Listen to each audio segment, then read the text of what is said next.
afternoon. I'm the director of the Center for World Catholicism and Intercultural Theology here at DePaul, and we're the sponsor of World Catholicism Week. We've had a kind of academic conference over the last 3 days with speakers from all around the world come in and talk about the church in diaspora, the church kind of as a migrant church, people moving from one place to another, Zimbabwean Catholics in Britain and Filipino Catholics in the Middle East and so on, and what effect that has on their faith and what effect their faith has on the world.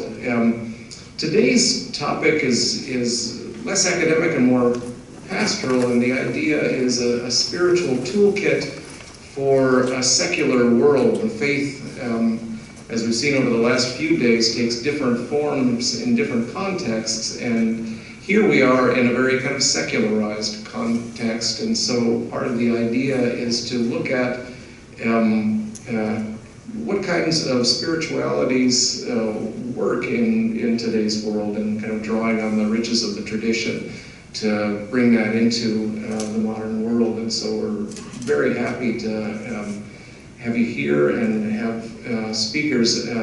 Mark LeBeau will introduce our first speaker, and we'll have kind of half-hour sessions on different types of spirituality, and then I hope you can stay around for some food and drink afterwards as well. So thanks for being here. And Mark LeBeau, our Vice President in charge of campus ministry, will introduce our first speaker. Hello, everyone. Pleased to be here to introduce our first speaker for the afternoon, who comes to us from an Ignatian school out east, Boston College. The Vincentians in Jesuits, right, have a long connection and history together over time, and we're really pleased to benefit from having Tim Muldoon here today, who's a systematic theologian at Boston College, who also works in their Office of Mission and Ministry, and I found out today with a new journal on Catholic mission in higher education. He's the author of several books, including the Ignatian Workout and Longing to Love. He's a sought-after speaker and retreat leader, and writes for a number of places online, including Patheos.com and .magis, which is the Ignatian spirituality blog, and also occasionally for America and the Washington Post. So very prolific writer, and someone who we hope can share a little bit again about some spiritual tools that might be useful for people today, especially young people in today's world. So without further ado, I want to invite Tim over to the podium, and we will have time for question and answers towards the end. We'll pull a microphone out and allow you to ask questions after his talk. Thank you. So let me just add my welcome. Thank you all for joining us today. I'm really struck by the way that this event has been organized to include both the academic and the pastoral, I think, as Bill well introduced. The thing that strikes me particularly about even the title of this approach is having a toolkit, I thought that was very apt. It's an image that I myself have found very helpful. So let me start with that before I even get to my presentation and suggest the following.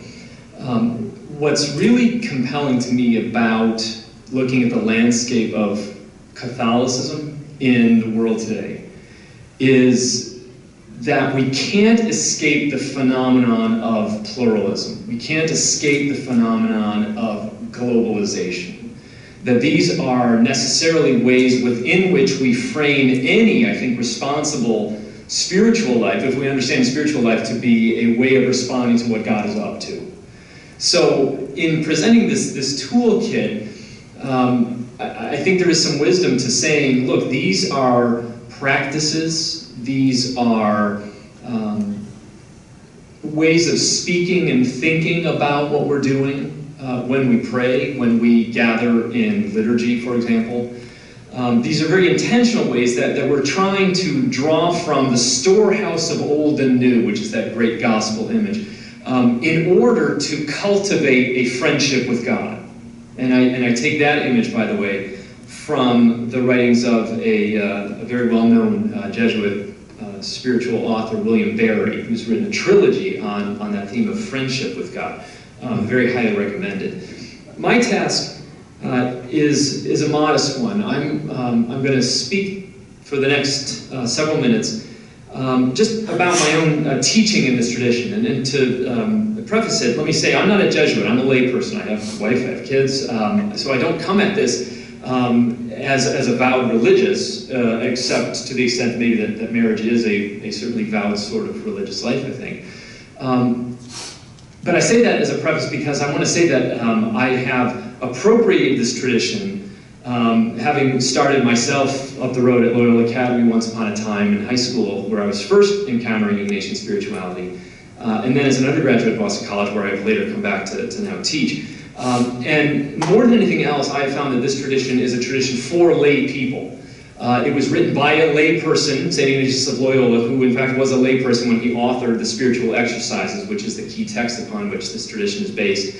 And he gave it to a great number of lay people, and especially women, early in his apostolic ministry. So it's a spirituality of immersion in the world, in contrast, for example, to, let's say, a Benedictine spirituality, which is, at least in its roots, a spirituality of monastic community. So there's a different entry point.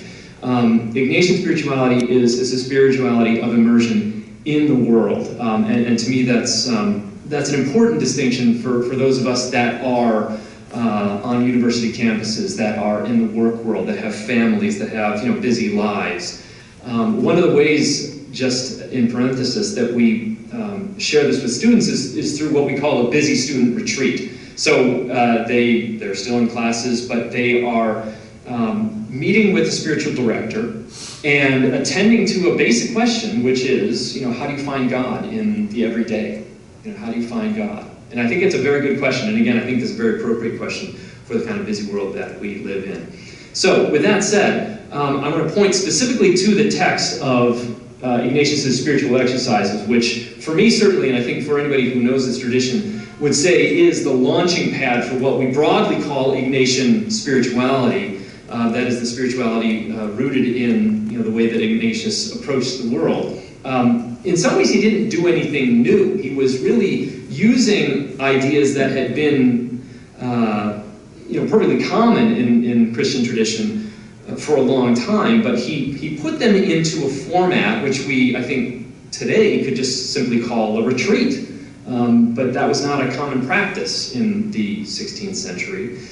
But this retreat was rooted in a basic statement of faith that had something to do about, in his words, letting God deal directly with the creature. Letting God deal directly with the creature. And so it's a confidence that God is present in all things and reaches us directly. It doesn't have to be through the mediation of, let's say, the church. It doesn't have to be through the mediation of the liturgical text. And to be sure, he got himself into some trouble for suggesting that. That was not an easy thing to suggest in the midst of the Spanish Inquisition, especially if you're a Spaniard. And so it was a rather radical idea, but I think it's that radicality which very much speaks to us today, precisely because it's saying, look, do you want to find God? Okay. You don't have to go anywhere. You have to pay attention. You have to pay attention. So fundamentally, he makes this statement that's again, it's a foundation. It's a foundational statement.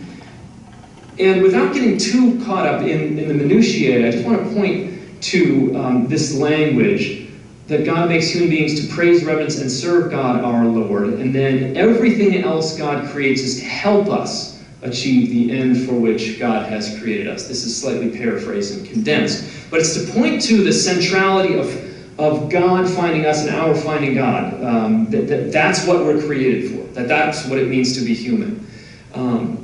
Spirituality, by extension, then, is, as I said, a kind of attentiveness to reality.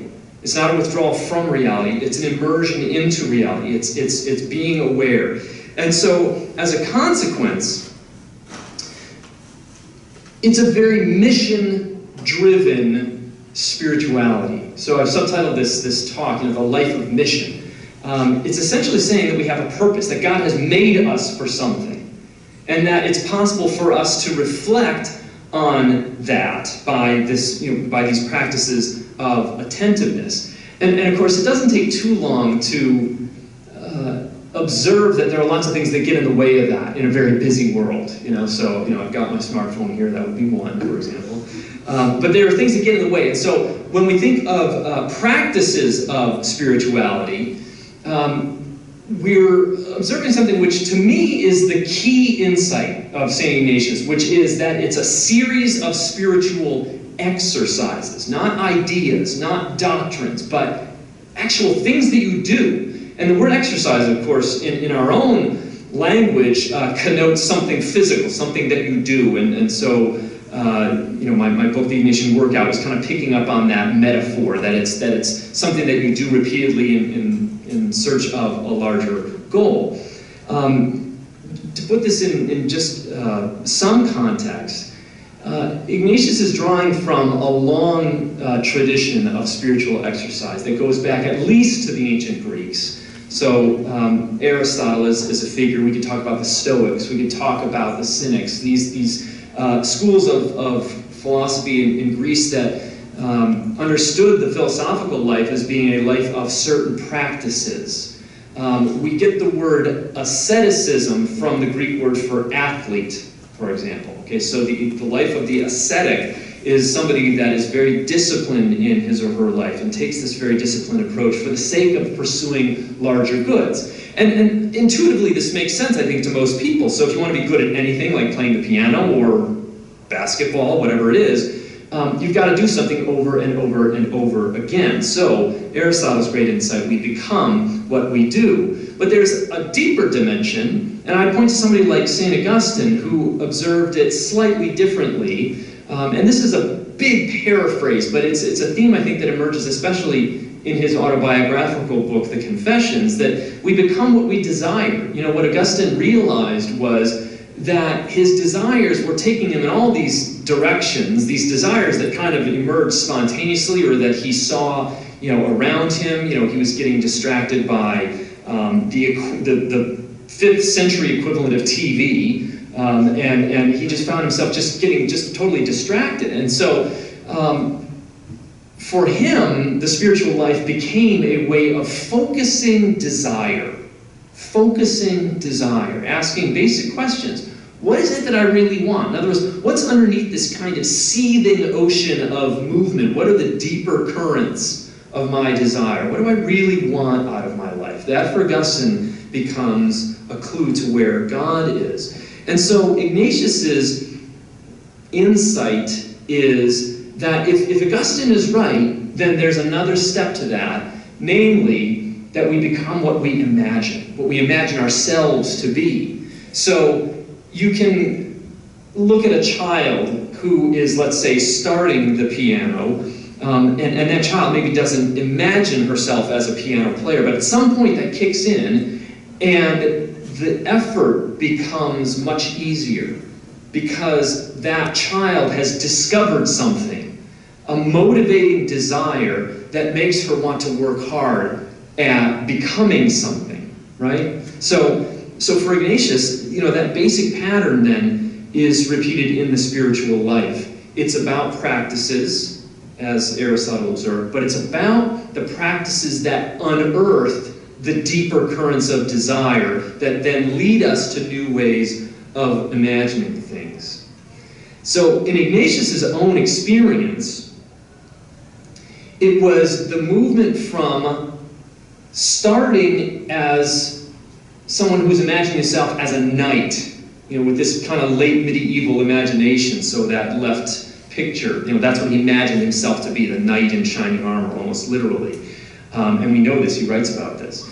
And then eventually he has, this terrible accident, shatters his leg, he has a long convalescence, and the only thing he can read is a book on the life of Christ and a book on the lives of the saints. And what he finds is that his imagination is going into overdrive. And he starts to say to himself, I'm more satisfied by imagining myself to be like St. Francis than I used to imagine myself being like Orlando Furioso, this great figure of medieval Spanish chivalry. He just found that that was of greater comfort to him and a more lasting comfort to him. And that insight becomes the foundation of what later we understand to be, certainly in the Ignatian tradition, as the discernment of spirits. You know, so the discernment of spirits becomes a way of saying which desires are leading me to greater peace, greater contentment, greater sense of creativity and hopefulness, and which desires, on the other hand, become sort of self-focused and grasping and anxiety-producing. You know, and those are the desires that are to be avoided. So this new imagination allowed Ignatius himself to set out on a new life path. And I'm suggesting then, by extension, that the practices of Ignatian spirituality today are very much oriented in the same direction. So I'll close on this just so we have some time maybe for comments or questions. What Ignatius is ultimately very interested in is eliciting great desires. Eliciting great desires. And this picture, by the way, is St. Francis. I can't help, as now really a scholar of Ignatian spirituality, to observe just what a wonderful, wonderful kind of historical merging we have in Pope Francis, the first Jesuit Pope who takes his name after Francis of Assisi, because Ignatius himself was so motivated by this same figure. Ignatius really hoped that the practices of prayer, of meditation, and these concrete things that he suggested would ultimately allow for the eliciting of great desires. The kind of catchphrase that you see all over Jesuit institutions is ad maiorem Dei gloriam, for the greater glory of God. And it points to this idea. It's not a kind of, let's keep, building better buildings and, getting better grades and that sort of thing. As one of my colleagues has, I think, very rightly observed, it's not that God needs more glory. He's got tons of it. It's overflowing. He's got it, spilling off of his bookshelves. God doesn't need glory. He's got plenty of glory. But in our seeking the greater glory of God, effectively what we're doing is we're seeking these greater desires. And so the practices, and I teach some of these to my students, the practices are all about attentiveness to, and I use that image of the ocean, getting beneath the top currents and seeing where are the deeper currents of desire. So, for example, I will lead them through a guided kind of meditation known as the examen. The examen is a way of going over one's day, or even one's year or one's lifetime, and asking the question, where have I experienced those deeper desires, those deeper well springs of desire? And it's a great practice, and to me, it's a great cornerstone for the spiritual life. So as far as what goes in the spiritual toolkit, I find that the examen is one great tool. I mean, in fact, it's kind of like a Phillips screwdriver. I mean, you use it a lot. You can use it under a lot of circumstances. And as a footnote to that, I find that it is a practice that crosses cultures. It even crosses religious traditions. I have given this guided meditation to Jewish and Muslim students, to lapsed Catholics, to Christians of all sorts of different communities. And the reason I think it's so universally applicable is that it's fundamentally about taking, in the words of another great Jesuit writer, Walter Burckhardt, a long, loving look at the real. A long, loving look at the real. And what he means by this is, again, I keep using this word, attentiveness. It's an attentiveness to even my own experience, mindful that, too often we're living in fast forward. And just to carry that analogy one step further, it's a way of saying, okay, hit pause. I'm going to hit the pause button. And now I'm going to rewind slowly and see what I see. What is it in my life experience now that starts to elicit new colors and textures and things I may have missed? When I return to that conversation I had with my friend earlier now, what feelings are stirred up in me? Are they feelings of gratefulness? Are they feelings of hope? Or are they feelings of agitation and concern, maybe even sorrow? Okay, so here's the last image, and then I'll pause. I came across this very, very interesting video surfing the internet one day. It was just a YouTube video, and this person had just recorded an average summer's night, and there were crickets in the background. And what this person did was slow down the sound of the crickets like 800 times. Something ridiculous. I mean, this person had to be like a professional sound engineer. And what happened with this video was that you could actually hear the pitch of the crickets, you know, when they rub their legs together. And it sounded like the heavenly choir. It was remarkable, absolutely stunning. To me, it's an interesting image about slowing down, about even injecting silence into one's, spiritual practice. It's the kind of attentiveness, the slowing down, paying attention, that allowed for the appreciation of these wonderful melodies in nature. And I think that's what's happening in one's own life. One is slowing down to appreciate the melodies, the harmony, the acoustics of the heart, according to Wilkie Au, a professor at Loyola Marymount. The acoustics of the heart. So think of Ignatian spirituality in some as these practices that encourage attentiveness, to slow down, to take a long, loving look at the real, to elicit these great desires, to attend to the acoustics of the heart, so that one can more regularly live out of those great desires and not be distracted by the more frivolous and surfacey ones. So I say that as one who has pretty much drunk the Kool-Aid. I mean, like I said, I'm a layperson, but I do this, I practice this, and I live in my family, by the way. My wife and I just published a book called 6 Sacred Rules for Families, in which we apply this tradition to family life, to raising children. Because I think there are implications for the ways even that you parent. So I find myself being something of an evangelist for the tradition, which I'm happy to do, and I will happily address any questions, or if anybody has any comments for me, I'm happy to field those.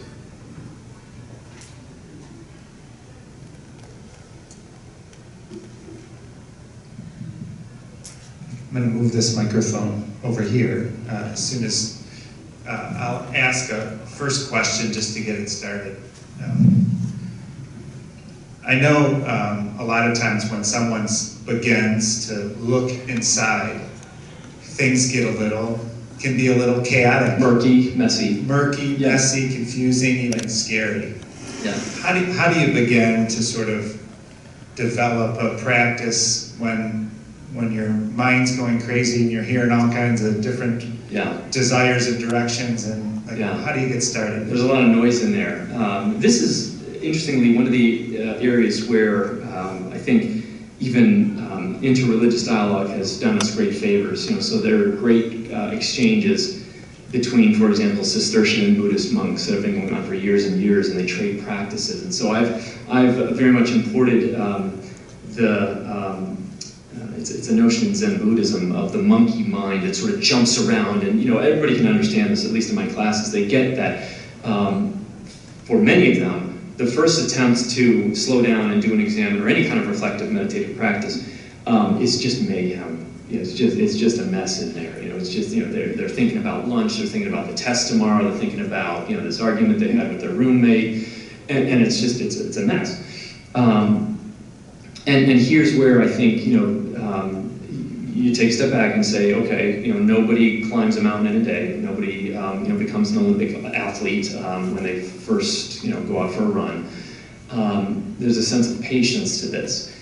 What Ignatius recognized, and the same point, by the way, is true of Jesuit education broadly, is that it's understood to be a cumulative process. So the basic structure of the spiritual exercises is the structure of Jesuit education.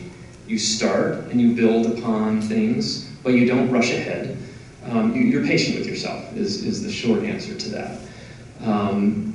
It's the recognition that, and here's kind of just a general kind of theological statement. It's understanding that God is there, but the only thing that prevents us from coming to know God is that we put things in the way.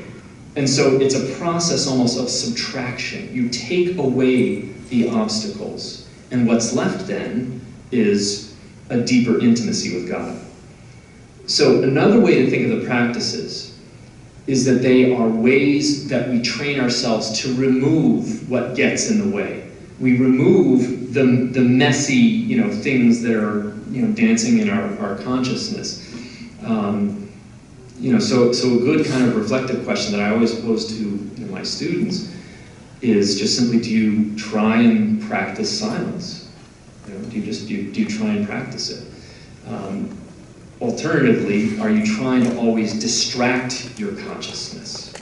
In fact, the Examen was called by a recent, maybe 20 years ago, George Aschenbrenner, another Jesuit writer, he called it the Examen of consciousness. The older language, the examination of conscience, is not inaccurate, but he called it the Examen of consciousness, where you're going and you're looking and asking, what has a hold on my attentiveness in a given day? If it's too much TV, then get rid of the TV. If it's too much, surfing Facebook, then put it down for a while. Whatever it is, process of subtraction. Allow yourself, in fact, maybe even say it this way, take the risk that doing that is a way that we find God. Does anyone else have a question? If you'd like to come to the microphone and ask, you're welcome to do that.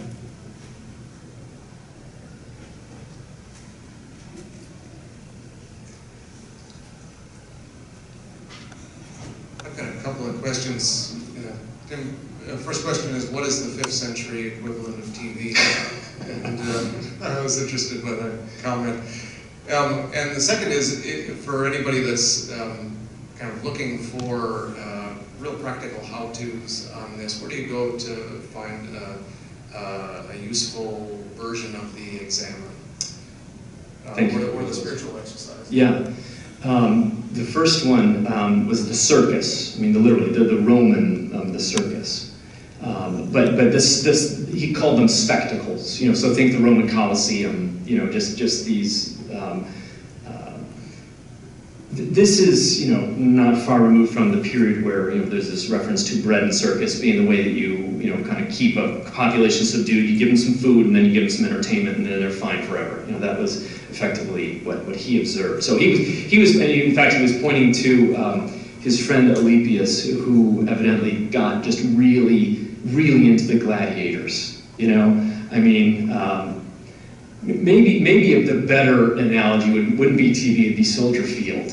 That's probably the blood sport of 5th century Rome. So that's the first question. Second question. Ignatian spirituality, funny to say this, is a growth industry. There's plenty out there. The website that you mentioned earlier, ignatianspirituality.com, check it out. It does have versions of the Examen. I find that more and more of the Jesuit provinces have various forms of outreach. There's one in the New England, Maryland, New York, tri-province, which is where I am, that has something called the Jesuit Collaborative, that's doing things all over the place. Various programs, evenings of reflection, there are online resources. There's a new thing called Contemplative Leaders in Action that was founded by a former Jesuit who for many years worked for J.P. Morgan. very smart, but for professionals who are looking to integrate more Ignatian spirituality into their work life. So that's another area. But I'll tell you what, if you want to have just sort of an interesting glance into this part of the toolkit, just Google Ignatian spirituality, and you'll see something of the array that's out there. Not far from here is one of the leading publishers, Loyola Press. They've published actually now three of my books. They put a lot of good stuff out there regularly. The British Jesuits have terrific podcasts called Pray As You Go, that people will pray on the L or in the taxi or on the bus or something like that. You wouldn't believe it. I mean, it's just an amazing. Another one, millions and millions of hits. The Irish Jesuits, Sacred Space. Google that. It's an online meditation, very Ignatian in its flavor. Terrific, just terrific stuff. It's very. I mean, you have to remember these are hard-working Jesuits that are doing this stuff. So there's a lot out there, and I could point you to more. So it's there.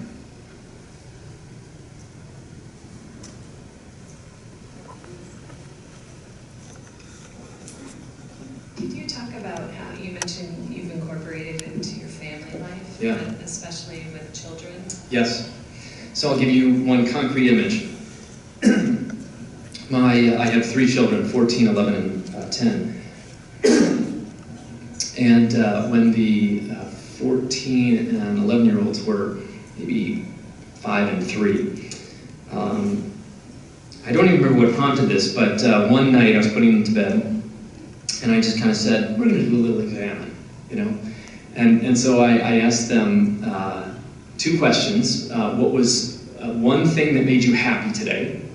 And then 3 questions. What's one thing that made you sad today?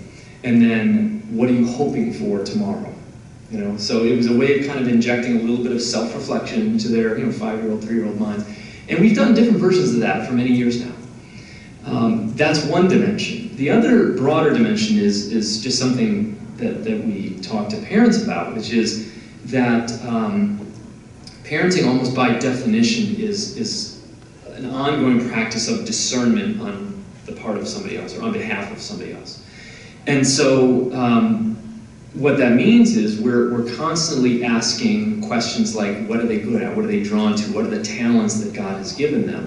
How can we cultivate those talents? And how can we help them to become self-reflective with regard to those talents?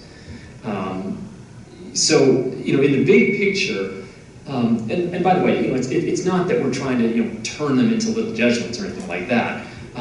It's really just saying, from this tradition, we have found these tools that help us to understand, in general, what's the big picture of what we're doing, and we're helping them to back up to that first principle and foundation. We're trying to get them to understand that purpose for which God has created them. What has God given them for the sake of praising, reverencing, and serving God? Right now at this stage, for example, my 14-year-old is on a bus to Canada where she's going to go play basketball, and that's something that she is using to glorify God.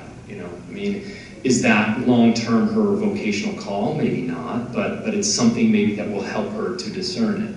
So things like that, and there are other concrete examples, but again, in terms of big picture, we see that as a practice of discernment.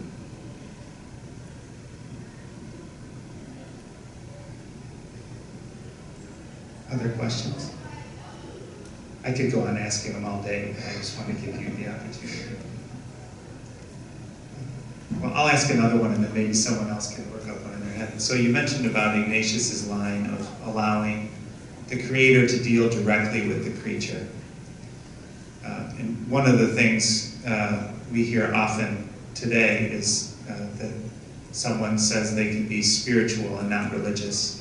So if the creature is dealing directly with me, or the Creator is dealing directly with me as a creature, why do I need anybody else to help me do that? Yeah, and that's another question. And it's, as I was trying to at least point to earlier, it's the question that got him into trouble. So Ignatius himself was hauled before the Inquisition twice. So he had to kind of get to some theological bedrock, as it were, to address this question. But The idea is that while it's true that God deals directly with the creature, and this was his way of kind of, affirming what the church had taught about this, because of sin, we miss what God is doing. So effectively, and here I don't get to, when I'm doing this with my students, for example, I'm not necessarily, diving into the theological language. I'm just saying something which is, I think, in some ways more intuitive and more obvious, which is that we're bad listeners. We're bad listeners. We don't necessarily pay attention to God. So I use the story of Elijah from 1 Kings to illustrate this point. This is the story where Elijah is in the cave, and he's waiting to hear from God, who's told him that he'll come and visit him in this cave. And there's an earthquake, and then there's rumbling, there's thunder, and God isn't in, the author's saying God was not in the earthquake, God was not in, the lightning and the thunder. But then there's a tiny whispering sound, and God's in the whispering sound. Is when he covers his face and goes out to meet God. What emerges pretty clearly, I think, in the spiritual exercises, particularly around this theme of discernment, okay? I've used this word a few times, and I'll be more precise right now. Discernment just simply means the careful sifting of desire to find where is God to be found. And so what comes across pretty clearly in the spiritual exercises is the notion that discernment isn't just an automatic, kind of flip the switch and I hear God. It really takes work. It really takes that kind of sifting. That's why I like that image. Or maybe even like panning for gold would be another image. That it really takes work to, say, no, that's a pebble. That might be gold, but I'm going to have to go take that to the jeweler and weigh it. There's the sense that it's almost as if God wants us to be exerting some effort to come to meet him. And so the discernment process is, there's also the parable of the wheat and the tares, so the enemy sows the, bad seed, and they grow together. And so, in the process of threshing, which is another kind of sifting, you're saying that's wheat, that's weed, or tare. And so the spiritual director, let's say, which was not a term that Ignatius used, but is a term that has become kind of the common parlance for the person who is giving the exercises, or the person who is accompanying another person in the process of the retreat. That person's role is to help do the threshing or the sifting or the panning, asking questions, asking about what happens in prayer, asking about the direction of desire. He uses another just, I think, beautiful image in distinguishing different desires. He says that those that are good, it's almost like water falling on a sponge, whereas those that are not so good, it's like water falling on a rock. There's a harshness to it. It's a lovely image, but it's one of the ways that he's distinguishing these movements of desire, these movements of what he calls consolation and desolation.